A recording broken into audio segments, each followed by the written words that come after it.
At Arizona State University, we've made online education better, smarter, and more personalized so you can go further in your aspiring field. I decided to pursue medicine once I realized that ASU did have the online program for biological sciences. You're still required to learn the same curriculum. You're still being tested on the same content that anyone would be tested on in person. The comprehensiveness of the program prepared me so well for medical school.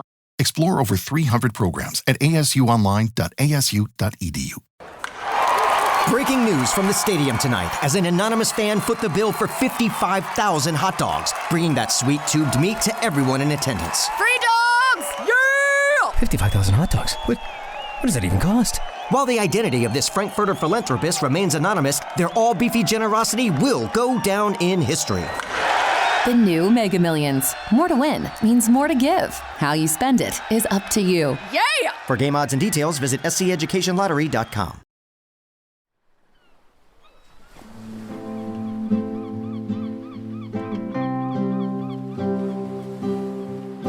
Hello everyone, and thanks for joining us again on the Seafood Matters podcast. In order to help our podcast series, please press subscribe and share it with family and friends.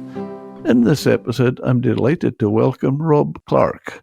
Robert is Chief Executive Officer at the Association of IFCA, Inshore Fisheries and Conservation Authorities, Head of the National Association representing statutory fisheries and conservation authorities in England, overall responsibility for management, policy and strategy, fisheries management and marine conservation professional with a proven track record at both UK and international level of delivering novel, effective and participative solutions to fisheries and conservation issues.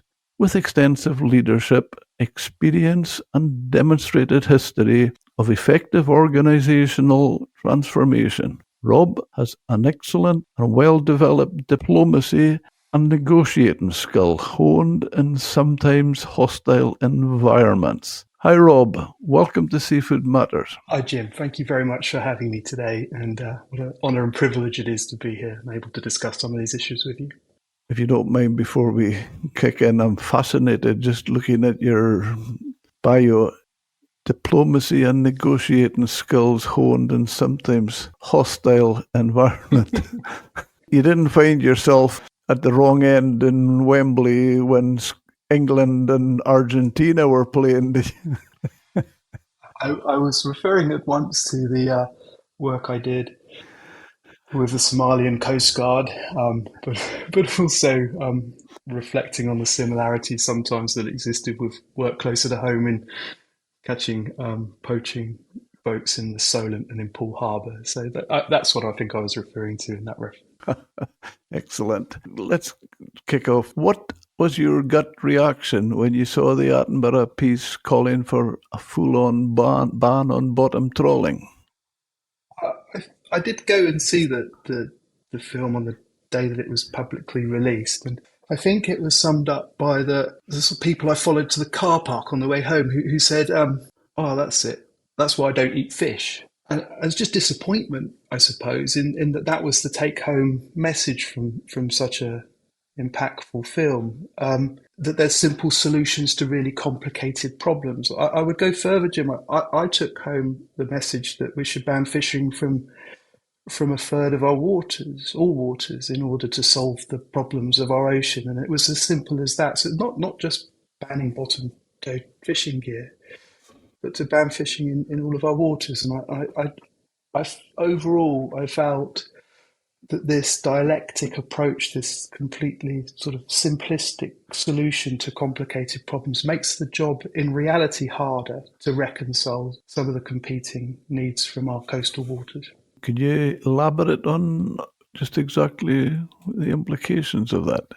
I think one of the scenes in the film, we see the small-scale boats off of the African coast, which are very much being pushed away from their traditional coastal fisheries by what one presumes are distant water trawling fleets. And the solution presented appeared to be, well, just ban fishing, ban trawling.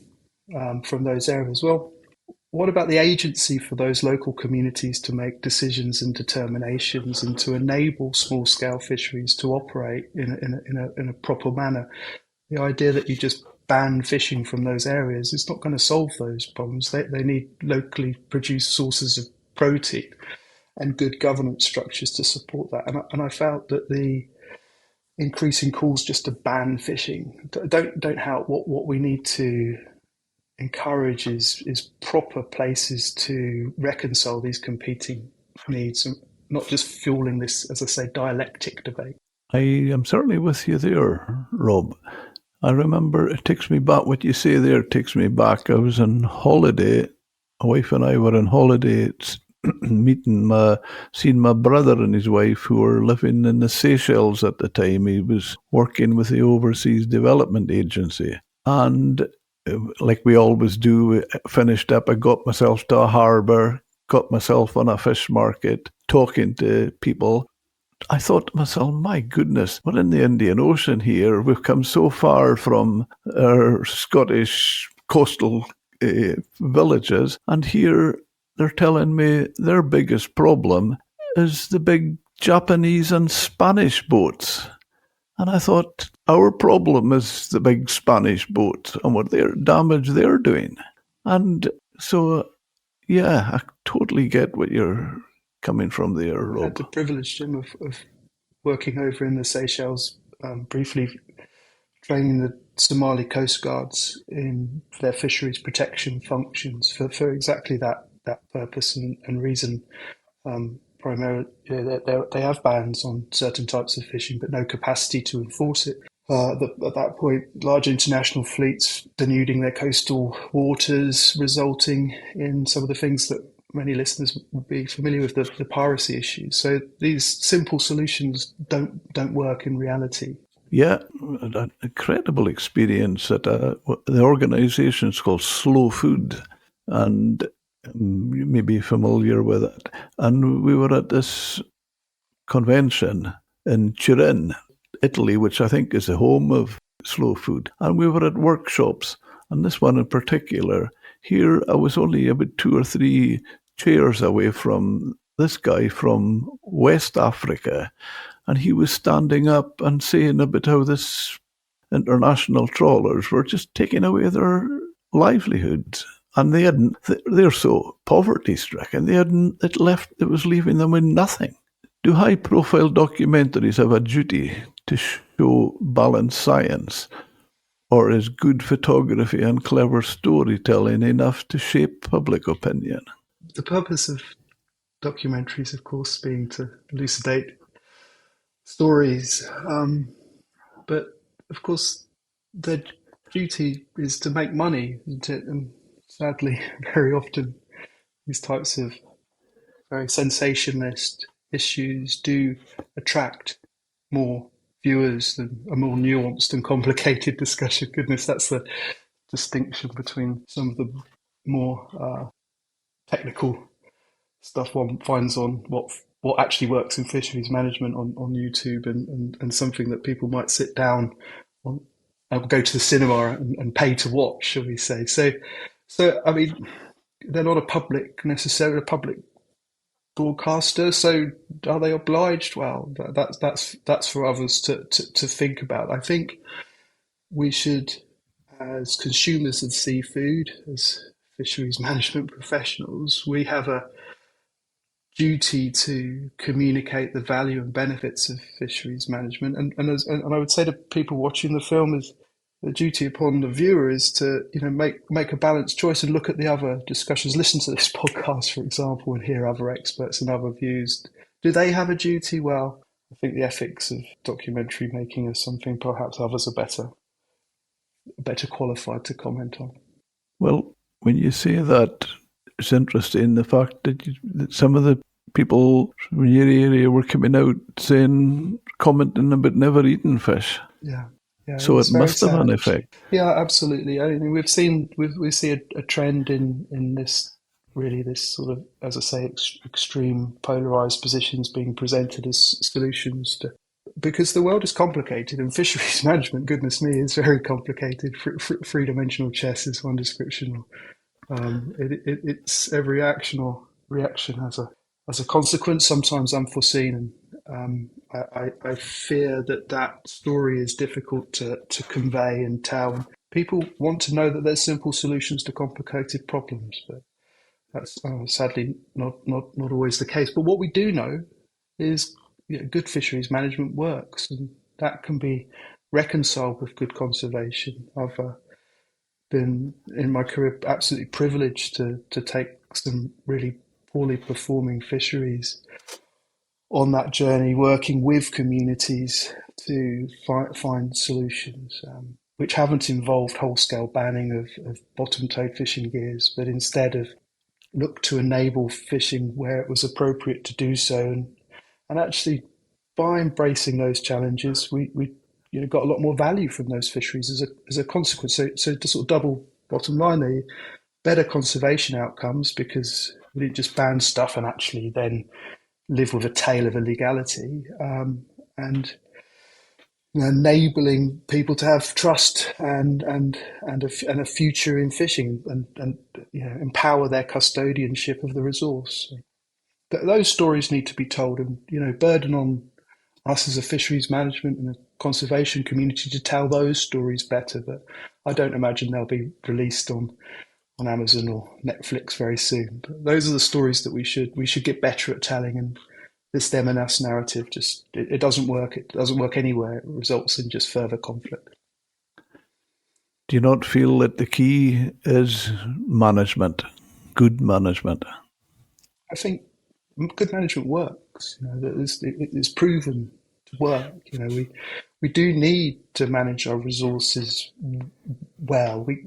This idea that and I say this very gently, that industry itself can solve all of its problems is not true. And the communities that I've worked with know so. We use the term fishing industry a lot, but of course it's not one industry. There's many different components, often in competition with one another for a scarce resource.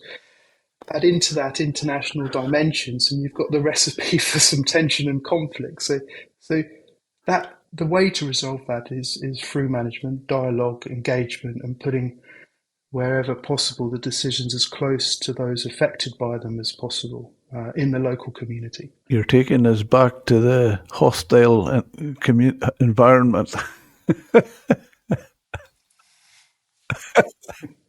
I'm talking to you today from my house in Poole, and I can tell you at times it's been tense. But I can also tell you in the fishery in Poole Harbour. But I can also tell you that today, you go down the fish quay in Poole, and what was open illegality damaging the marine environment is now once again a proud fishery that where 45 boats fish in a marine protected area using dredges, away from sensitive areas, and they get a good premium at market as a consequence. These are Manila clams, and if anyone's looking for a decent feed of shellfish, I'd recommend Marine Stewardship Council accredited Manila clams from Poole Harbour. Other shellfish are available. That's very rewarding as well to see that. We can do more of that, but it does take time and resource. Yeah, but it's great for other areas to let them see that it can work and where it works. Absolutely. Are you for or against a ban on trawling in all MPAs in the UK? And can you outline your reasoning? So I have to caveat that my answer to this question is my job is to represent organisations that have to further the conservation objectives of marine protected areas. Okay, so that's where I'm going to come from in this answer. And then we have features within areas which are designated as marine protected areas. So say, for example, in Lyme Bay, which there's a lot of focus on, the reefy habitats off of Lyme Bay. are protected. They're designated. They're internationally important. They form part of the Natura 2000 network, which is the largest protected area network in the world, which not just a little part of that, but an important component. So there's lines drawn on maps which try to delineate where those habitats are into Lyme Bay. And they themselves were drawn within perfect science at a point in time. So if we were to ban trawling from that entire site, we would do ourselves a disservice, because it turns out, as we know more about the site, by in particular talking to fishermen, that the reef is not only not all over the designated area, but extends beyond it. So what we found in Lyme was actually, by working with the local community, you can delineate the features much better than the boundaries of an MPA, protect things which are really important, whilst allowing some access inside the area. So some people say, well, what about this allowing some access? If you didn't allow some access, then we'd have more conservation. Well, I argue that you haven't been down there in a sort of January storm or autumnal equinoctial storm when the shallow coastal waters are being absolutely pounded, and the area that you're referring to is got several million tons of shingle running across it. These areas are, in part, highly dynamic and capable of dealing with certain levels of environmental stress. So that's not... At Arizona State University, we've made online education better, smarter, and more personalized, so you can go further in your aspiring field. I decided to pursue medicine once I realized that ASU did have the online program for biological sciences. You're still required to learn the same curriculum. You're still being tested on the same content that anyone would be tested on in person. The comprehensiveness of the program prepared me so well for medical school. Explore over 300 programs at asuonline.asu.edu. Ryan Seacrest here. When you have a busy schedule, it's important to maximize your downtime. One of the best ways to do that is by going to ChumbaCasino.com. Chumba Casino has all your favorite social casino games like spin slots, bingo, and solitaire that you can play for free for a chance to redeem some serious prizes. So hop on to ChumbaCasino.com now and live the Chumba life. Sponsored by Chumba Casino. No purchase necessary. VGW Group. Void where prohibited by law. 21 plus. Terms and conditions apply.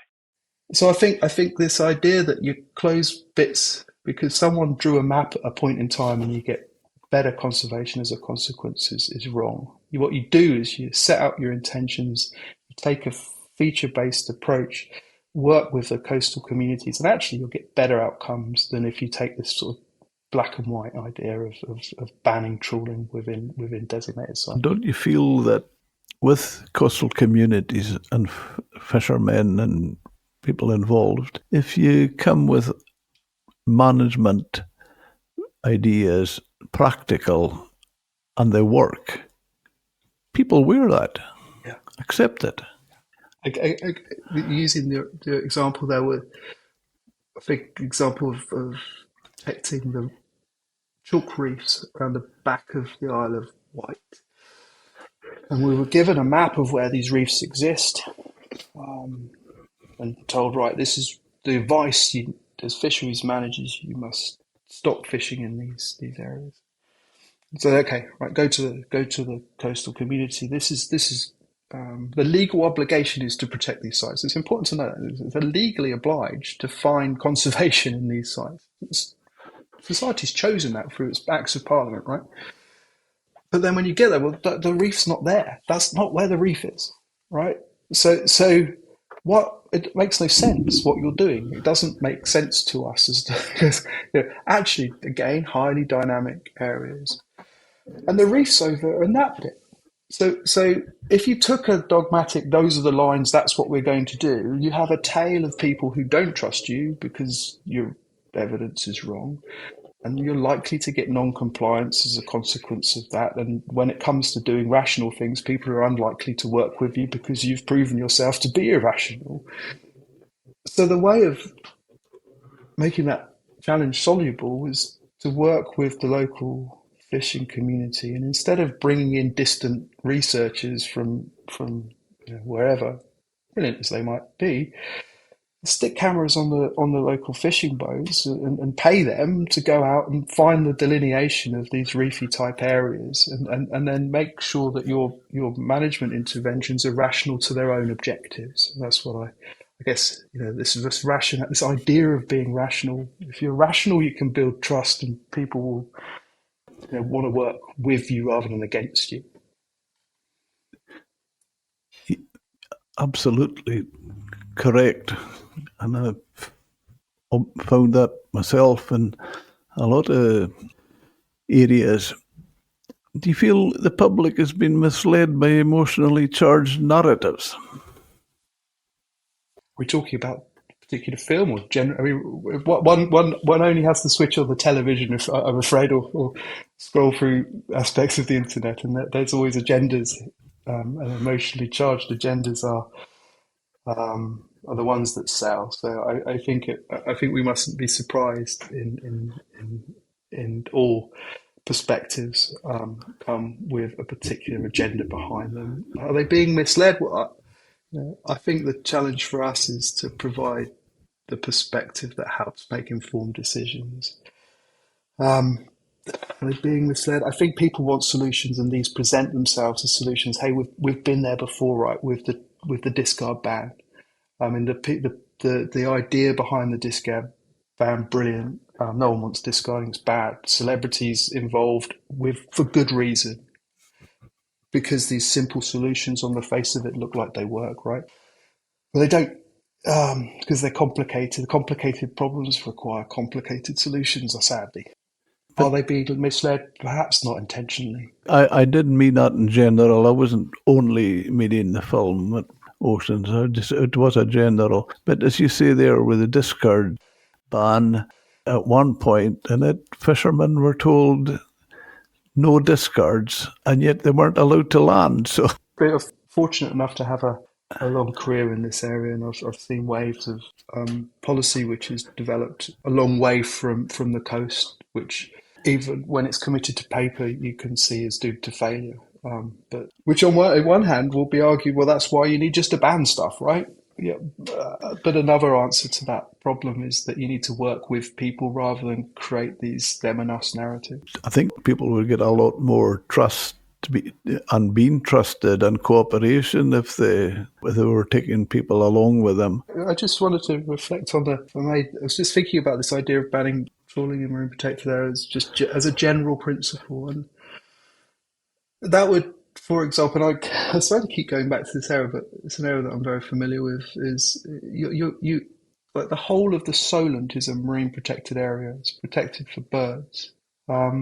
And feeding terns in particular, all the way from Poole Harbour around across to Chichester, protected for birds, rightly, internationally important assemblies of feeding terns in this instance. You're going to ban bottom-towed fishing gear in the same areas that you're taking capital dredges for the purpose of allowing the aircraft carriers to enter Portsmouth.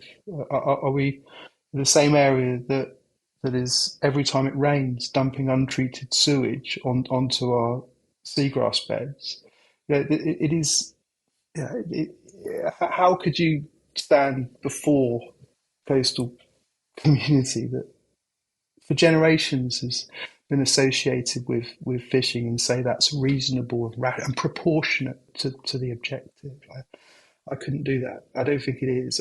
But that's not to say you shouldn't manage well fisheries in those areas. You should stop, where possible, where necessary. Indeed, as has been done, dredging across seagrass beds, across irreparable habitats. But recognise that the human interaction in these sites is much wider than just fishing. But just by picking out fishing, perhaps the most vulnerable and perhaps the most important to the fabric of certain of our coastal communities, you'll do irreparable damage.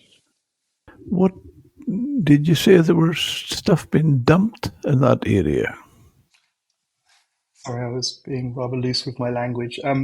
Currently, I think it's very popular in many of the broadleafs to report on the problems with discharging untreated sewage, our capacity to cope with stormwater overflows.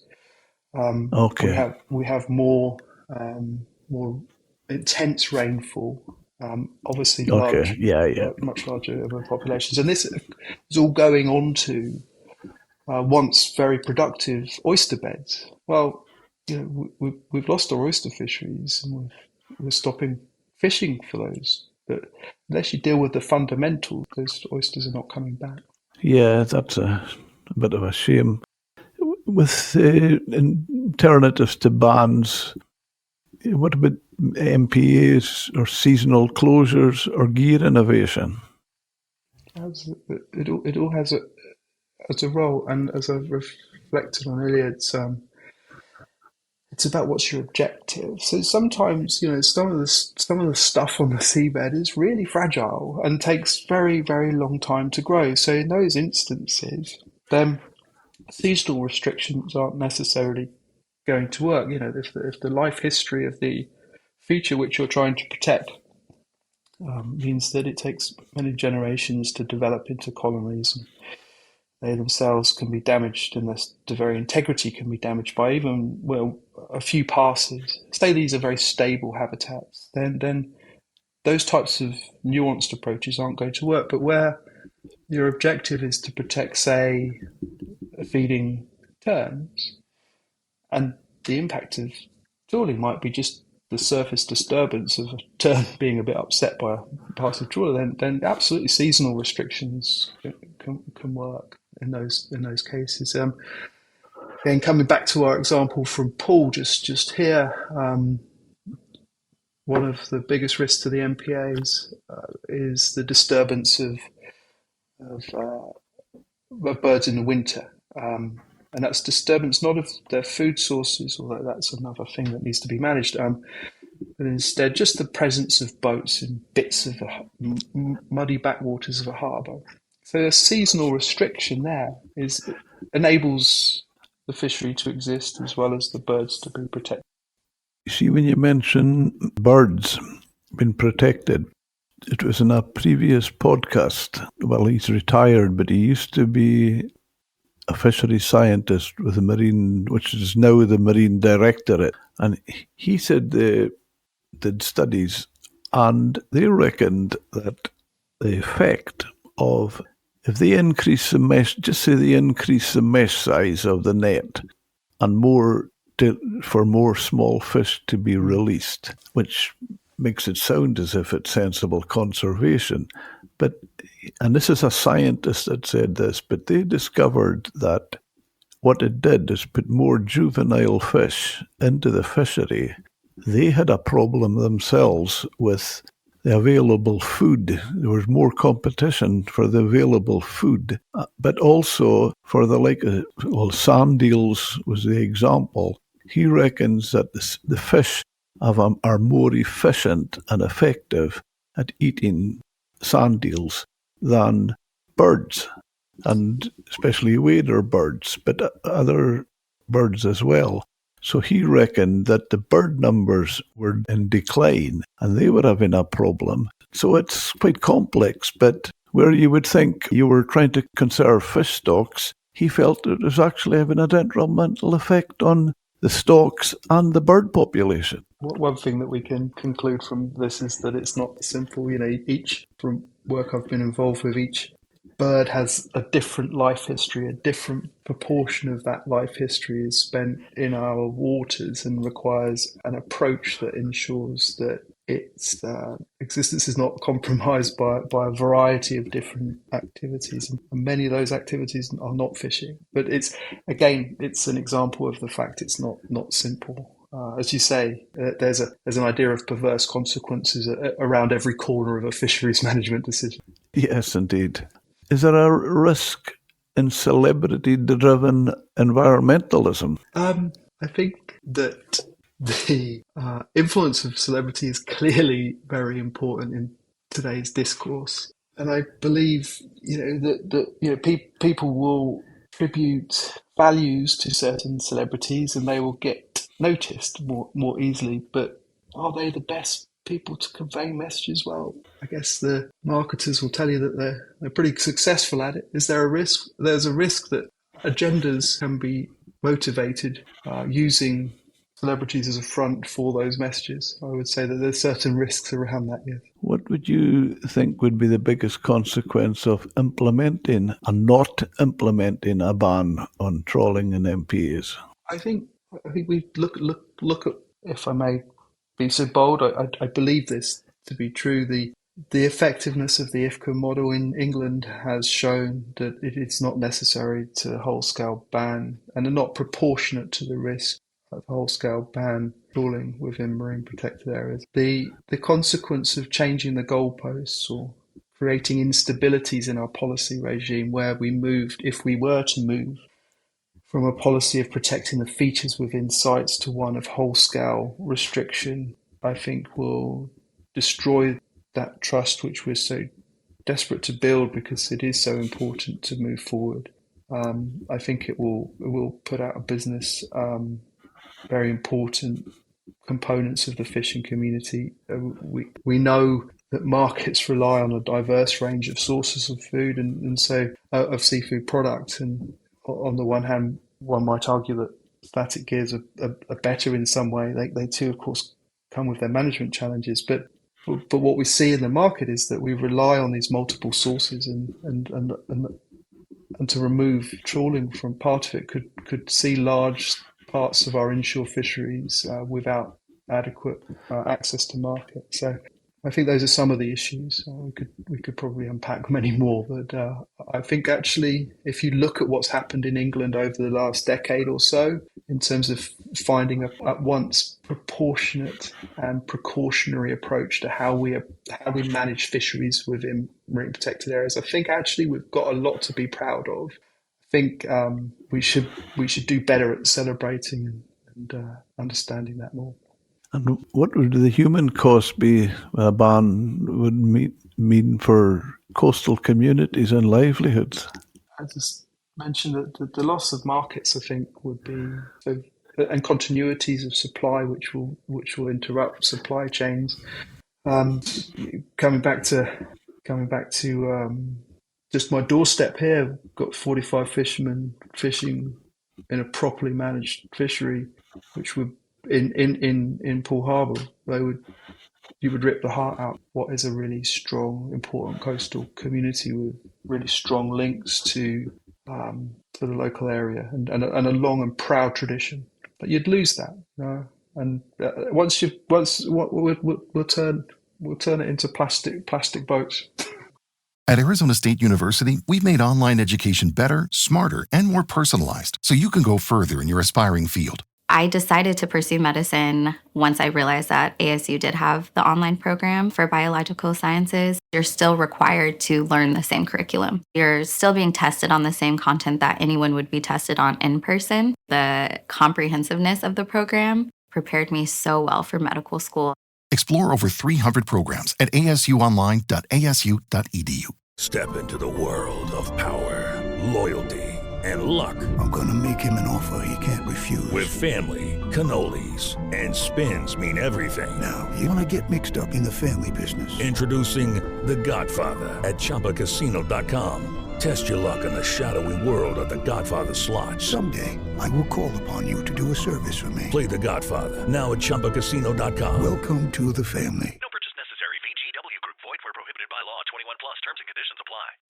What do you understand about the term just transitions, Rob, and what relevance do you think it has in the context of a trawl ban on MPAs?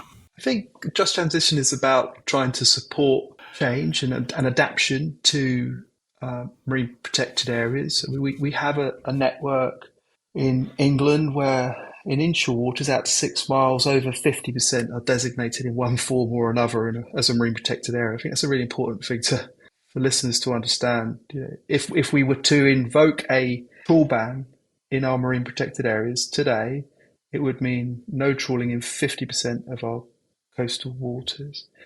The role of a just transition in that would be to try and support the whole scale upheaval that would cause.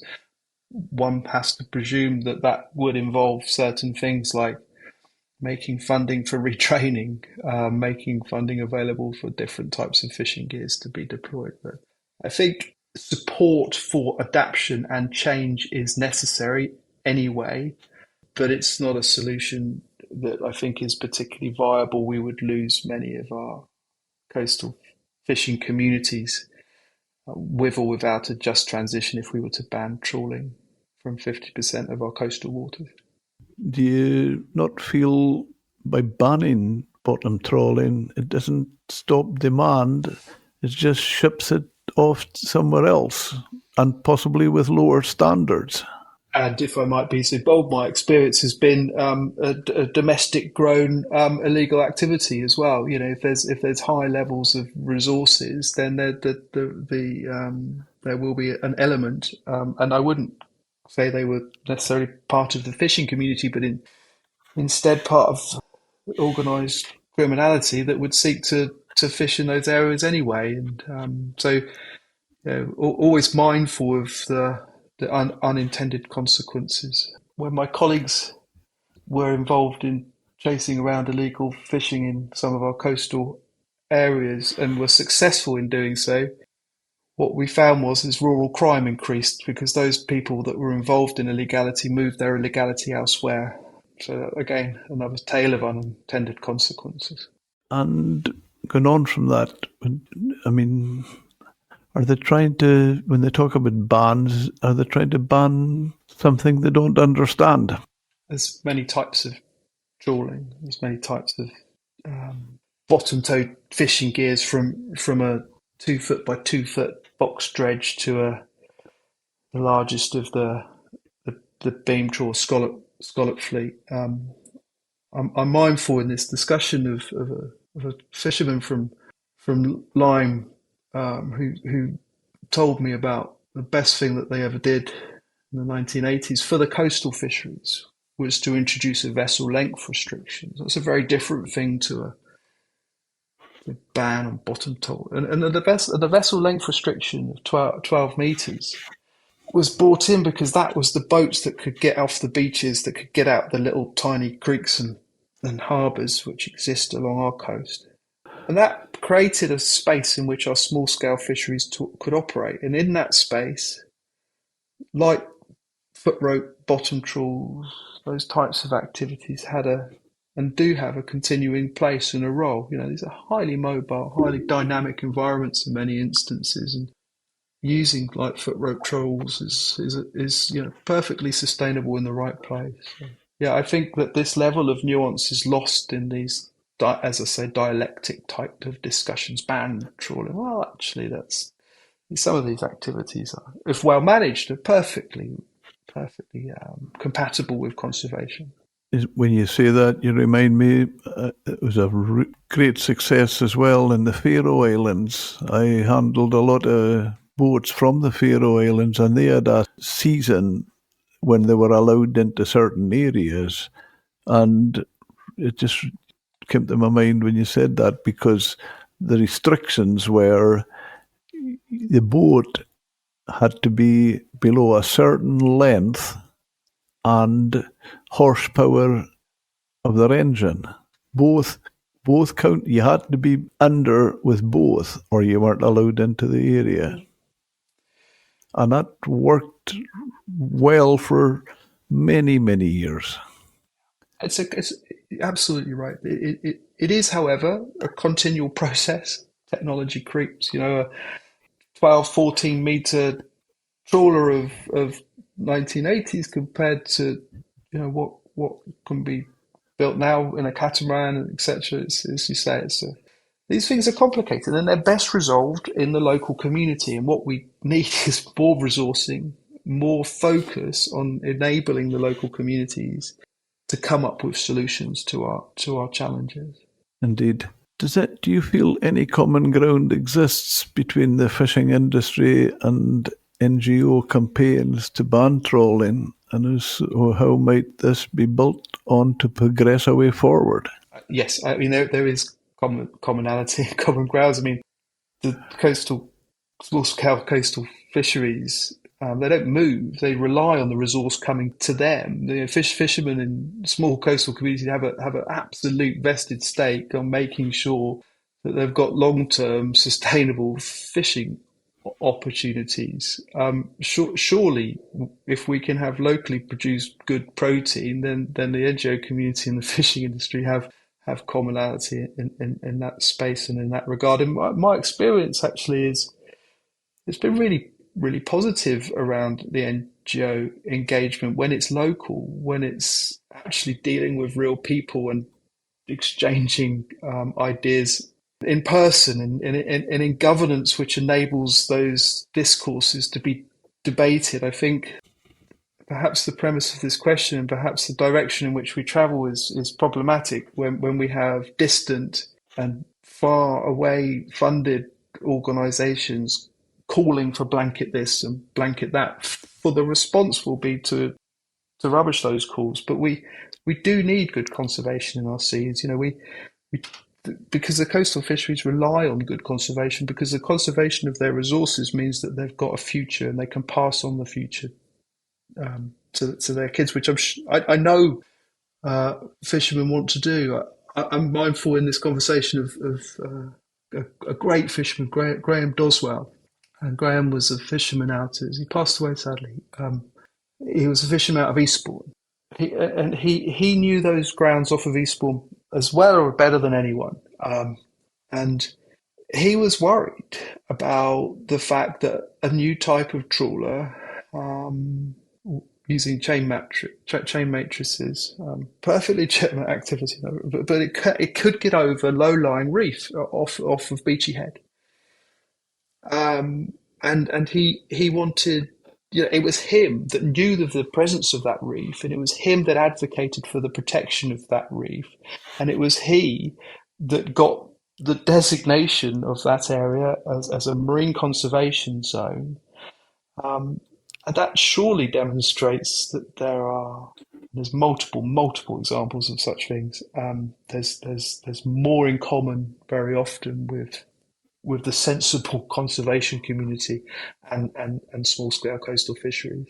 No, that's a good example of which I've seen on many occasions, and it doesn't mean that the best fisherman is the one that kills the most and doesn't regard his future. My experience has consistently been that the passion in the fishing industry for the protection of the resources in the long term is so very, very, and harnessing that and working with that results in much better outcomes than this idea that you have blanket this or blanket that. It doesn't. Yeah, working with the community is the way forward. Totally, and I know I'm quite sure it's similar with you, but I know up in Scotland here, fishermen welcome science, want it. Absolutely. We should do more of promoting what is already going on. I started my career on a fishing boat doing science that was developing countries where they had no marine science capacity, because the benefits of working with the inshore fleet meant that you developed a shared understanding. And because it just wasn't happening, 25 years ago, it wasn't the done thing in small scale fisheries. Science was something that people did in laboratories and did somewhere else. And actually the growth of science on fishing vessels and the platforms, I think, is something to be celebrated, and we should very much do more of. How do we ensure that science stays at the heart of the conversation? So throughout our discussion today, which I've enjoyed greatly, by the way, I think in every example I have given. Hello, it is Ryan, and I was on a flight the other day playing one of my favorite social spin slot games on ChumbaCasino.com. I looked over at the person sitting next to me, and you know what they were doing?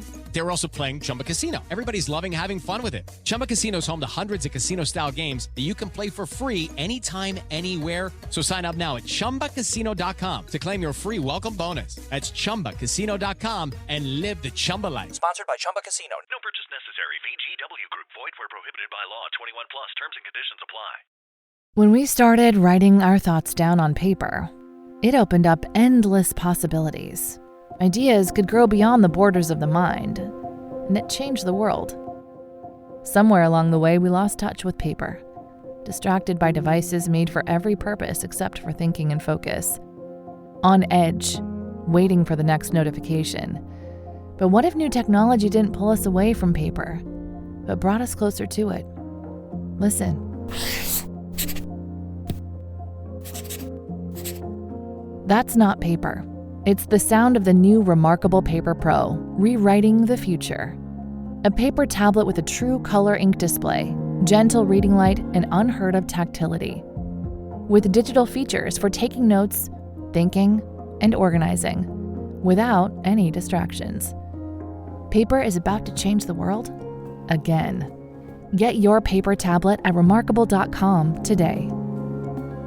But it is always involved working as close to the coast as possible in that evidence and gathering phase. And science, of course, takes many forms. It's not just quantitative stock biology, but it's also the social science, the science of understanding these consequences, unintended or otherwise, of our decision making. One thing I know that we have to change is that we have to make sure our institutions are organised, that they're as close to the coast as possible, that we don't have science, as important and as good as it is, helicoptering in and then disappearing out. Science is part of decision making, and it is an ongoing process. So we have to develop the capacity and the capabilities as close to the fishing communities as possible. I'm really encouraged in that respect to see the likes of Fishing into the Future develop in those areas. I'm also really proud of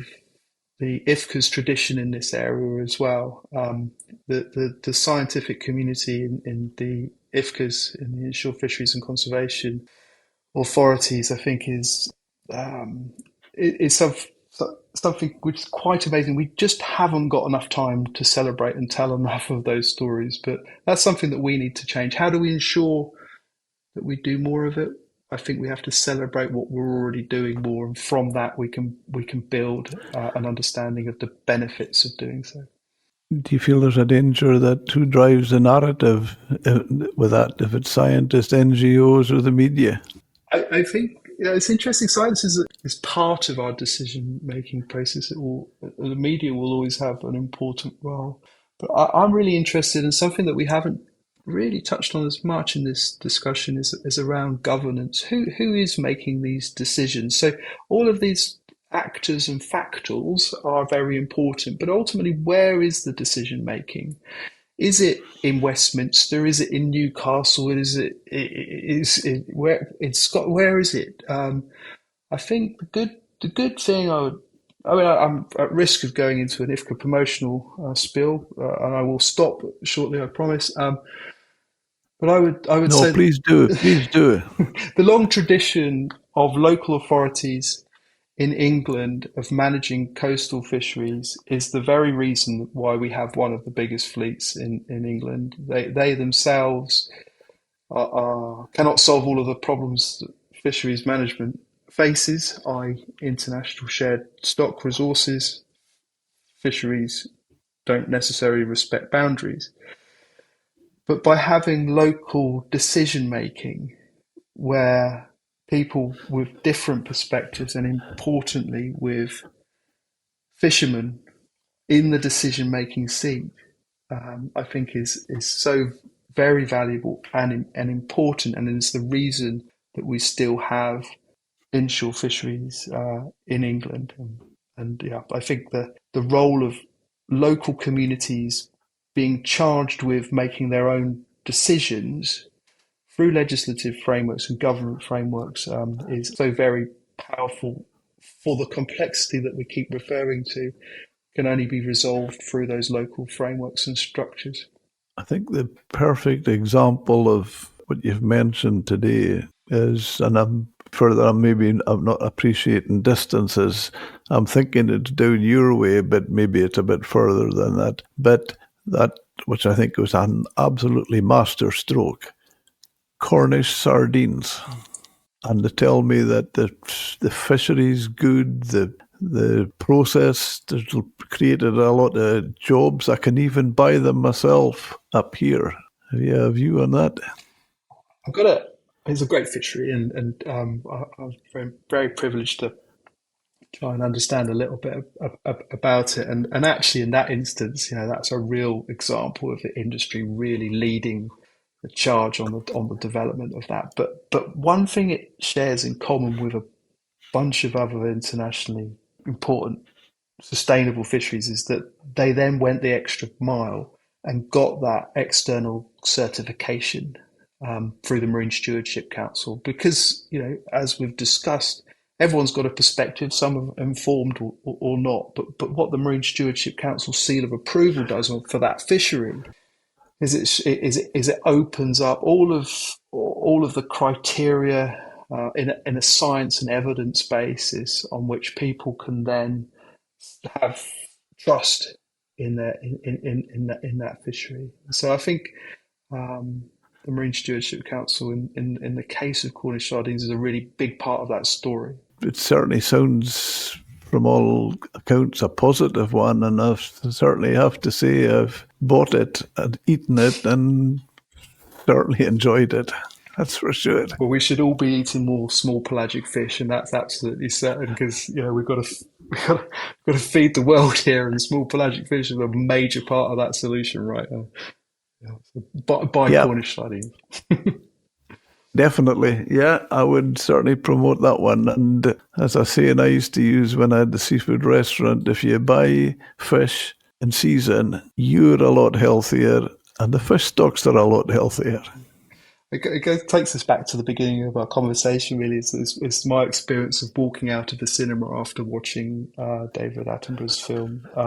And that response, that's why I don't eat fish. Well, okay, you're going to become a vegan, and even then, food has a footprint. It has an environmental consequence. Well-managed fisheries can be some of the best sources of protein that one could have. If the take-home message is don't eat fish, then that's a really bad place that we're getting to. How do you make sure? It is Ryan Seacrest here. There was a recent social media trend which consisted of flying on a plane with no music, no movies, no entertainment. But a better trend would be going to ChumbaCasino.com. It's like having a mini social casino in your pocket. Chumba Casino has over 100 online casino-style games, all absolutely free. It's the most fun you can have online and on a plane. So grab your free welcome bonus now at ChumbaCasino.com. Sponsored by Chumba Casino. No purchase necessary. VGW Group. Void where prohibited by law. 21 plus. Terms and conditions apply. When we started writing our thoughts down on paper, it opened up endless possibilities. Ideas could grow beyond the borders of the mind, and it changed the world. Somewhere along the way, we lost touch with paper, distracted by devices made for every purpose except for thinking and focus. On edge, waiting for the next notification. But what if new technology didn't pull us away from paper, but brought us closer to it? Listen.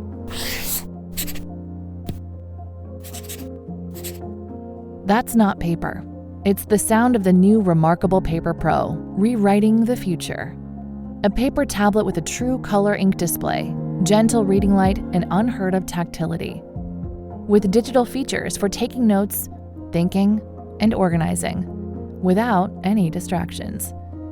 Paper is about to change the world again.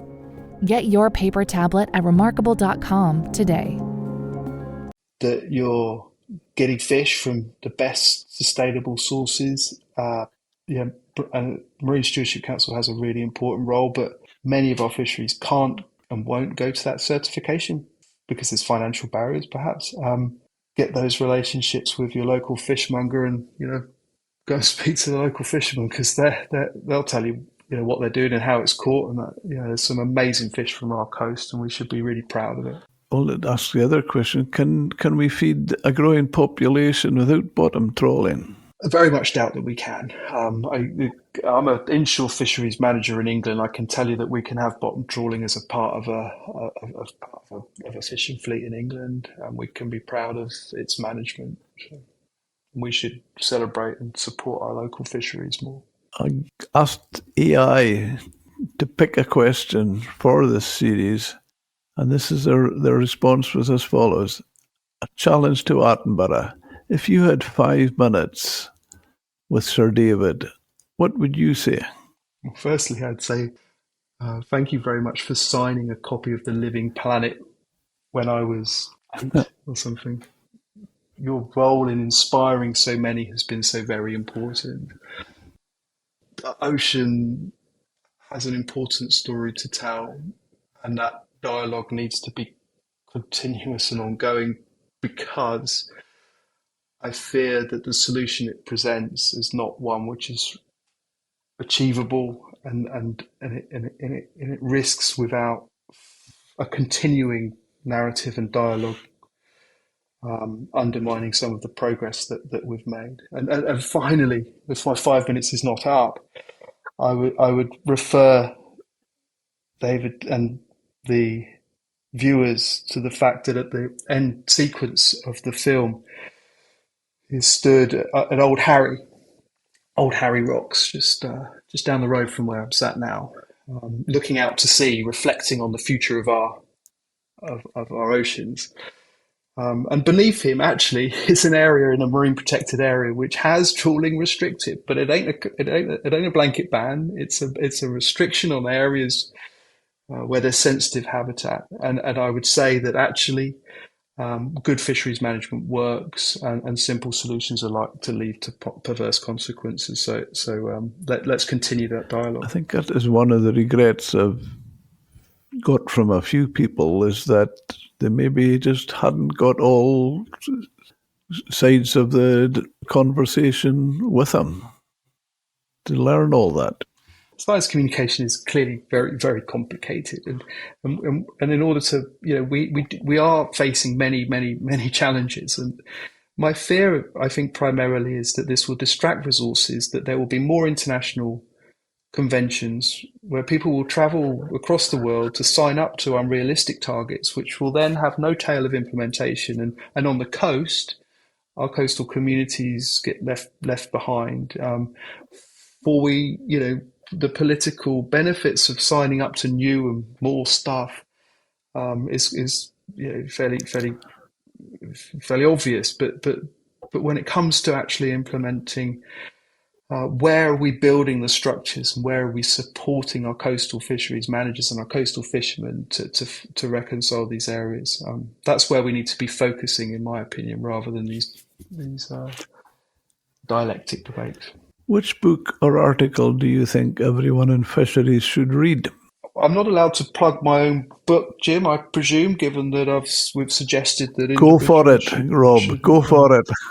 No, I'm fairly convinced that unless your academic institution has bought it, then I will not ask individuals to buy it. But I would plug my work with Professor John Humphreys, and Marine Protected Areas, Science, Policy and Management, a book which brings together authors from around the world to reflect on some of the challenges that we face to delivering effective marine protected areas. That's available from all good booksellers. But I was also, a book which I think I found really interesting is called Catching Thunder, by Endel and Sater, and I won't have said that correctly. And it's the true story of the world's longest sea chase. I think it's an interesting reflection on how, even with bans and restrictions here, there, and everywhere, the problems don't go away, and you need to invest in people to go and catch the bad guys. It's a lovely book. If you're interested, in navigation and fishing, it's a lovely book. Now that you've given all that and you're not going to plug your own, you can now tell us about it and what its title. Okay, so my book, Marine Protected Areas Science, Policy and Management, is published by Elsevier, and in that we reflect on some of the global challenges of marine protected areas, effective implementation of those areas. And we have a very large selection of authors coming together to provide global examples of what can be shown to work in marine protected area management and areas of development. And one of the book's conclusions really is, I think, as I referred to previously, these international conventions have a role and certainly drive governments to better protect their oceans and their seas, coastal seas. But ultimately, the system becomes gamed, and you just end up with more paper parks and more people not getting the benefit of good management because it gives the idea of protection whilst not actually doing something. So we face future international conventions where I'm sure there'll be calls for more areas of our sea to be protected, but where we actually need investment is at the coast, as I think I've said throughout this conversation. This book really describes some good examples of practical, and I think that's a really important term because I know fishermen are practical people, are practical examples rather than conceptual, theoretical examples of how you protect our seas. And I would say, from the subject, there'll be nobody better qualified to write about it than yourself. I'm sure there's plenty of perspectives out there, and I've enjoyed the opportunity to spend time reflecting on the lessons learned from and trying to support policy development with experience from practice, because all too often, not just in marine fisheries, but in all areas of public policy, sometimes the theory and practice can become very, very divorced from one another. I'm sure you've heard many times the criticism people sometimes fire at others. Practice what you preach. Well, I would say you're a glowing example of that, because you did practice what you then preached as and wrote about. I've been very privileged to learn from the fishing industry. I still think about my first days at going to sea as a young fishery officer and being plopped onto Graham Coghlan working off of Hastings Beach. And Graham is a brilliant fisherman, and he's a true gentleman. And he looked me straight in the eye and said, "Well, what do you want, and what are you going to do?" And I absolutely did not have a clue. Literally, I think it was the first week. I'd just got my uniform and I was feeling quite proud of my braid. And I said to him, I said, "Oh, to be honest, you got to tell me what I've got to do here, Graham, because I don't know." And he wanted good fisheries protection, and he spent the time, and I spent the time. I was fortunate to spend the time learning from the likes of Graham and his good friend and colleague Paul Joy from Hastings about what it meant to protect those coastal fisheries from international fleets in that case, but also to be responsive to the needs and to look after the stock for the long term, which was a shared interest, and it paid a great many dividends in the long term. I have to say, I've enjoyed listening to your passion for the industry, and I'm well in my 70s now. Been in the fishing industry all my days, and I often reflect on the fact that What wonderful characters I've met. Riley Herbst from 2311 Racing here, and you know what grinds my gears? Waiting for coffee. But instead of counting frappes and lattes, I fire up Chumba Casino. No apps, no fuss, just fun social casino games to pass the time. By the time my coffee's ready, Order for Riley. I've already taken a few victory laps. Next time you're stuck waiting, make it entertaining. Play for free at ChumbaCasino.com. Let's Chumba. Sponsored by Chumba Casino. No purchase necessary. VGW Group. Void where prohibited by law. 21 plus. Terms and conditions apply. Absolutely, yeah. I don't know. As I've said, it is an absolute honour and a privilege. And I say that as someone who has spent a large part of their formative careers is catching the bad guys as well. So I was once told a success factor in fisheries management is if they hate you less than the illegal fishermen, then you've got a chance. So that was a ringing endorsement of a successful compliance campaign. So whereas before they would hate the illegality associated, but they would have hated us so much more that it would have been preferable to working with us. But we turned that round. So I took that as an important lesson to be learned. I think that would probably because, as I've seen with many occasions, if you're doing your job and you're being reasonable, there's no issue with that.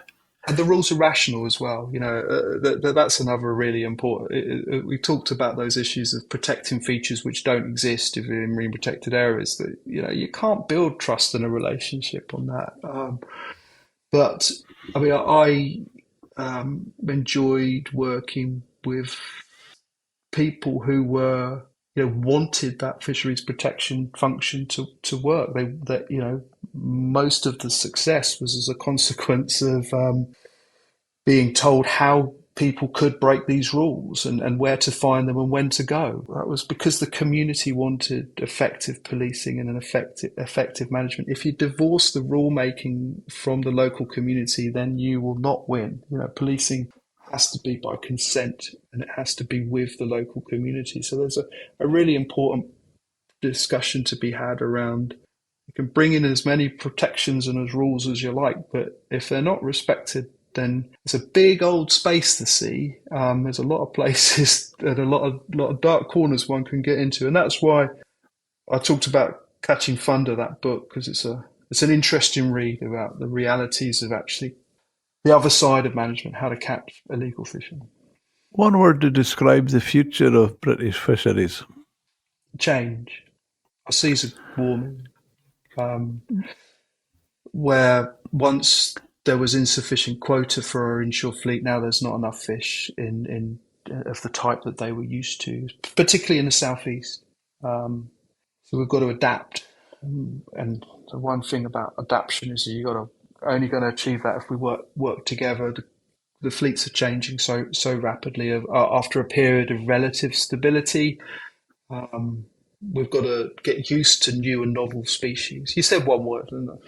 new and novel fisheries. We've got, who would have thought that we would have been talking about a fishery for octopus? Who would have thought that one of the most important fisheries is going to be manila clams into the future? All of these things need managers to be able to respond to change and the fishing fleet to be enabled to adapt to the changes that are occurring, which very historically they were able to do because they weren't so restricted by restrictive licensing. So we've got to work again in collaboration to realise the opportunities that these changes will present to ensure that our fishing communities can continue. Would you agree that well managed and well spoken about and discussed change doesn't necessarily bring fear? Change is the only constant. Yeah, and we having the space to work through the opportunities that it presents is what is necessary, and being able to develop adaptive systems. So very often the discipline of fisheries and conservation management has been trying to draw lines and fences around things which inevitably move, and we have to be able to develop responsive and adaptive systems to enable that change. And Rob, where can our listeners follow you online? Association of Inshore Fisheries and Conservation Authorities website is out there. It talks more so than I've done in this podcast, sadly, about the work of the IFCAs, which I'm very, very proud of. And I'm on X and on LinkedIn as well. So find me on those places. I'll be honest, Jim, I tend not to have space and resources to engage in those platforms as much as I would like. But yeah, the website's a good source of factual information about what we're up to. And as I said in this conversation, we've got to do more and better about telling our stories, about how, working with the industry is the solution to many of our challenges. I honestly think that is a real strong message you put out today, Rob, and I thank you for it, and I totally agree with it. I think it's a real strong message that the industry has to do its own selling. I think that's a good point to maybe fold up. So I'd just like to thank you so much. I genuinely have to say I thoroughly enjoyed that today. Likewise, Jim, it's been an absolute honour and privilege. Thank you so much for bringing these wonderful, diverse stories to your listeners. I've really enjoyed the series, and so thank you. Thank you.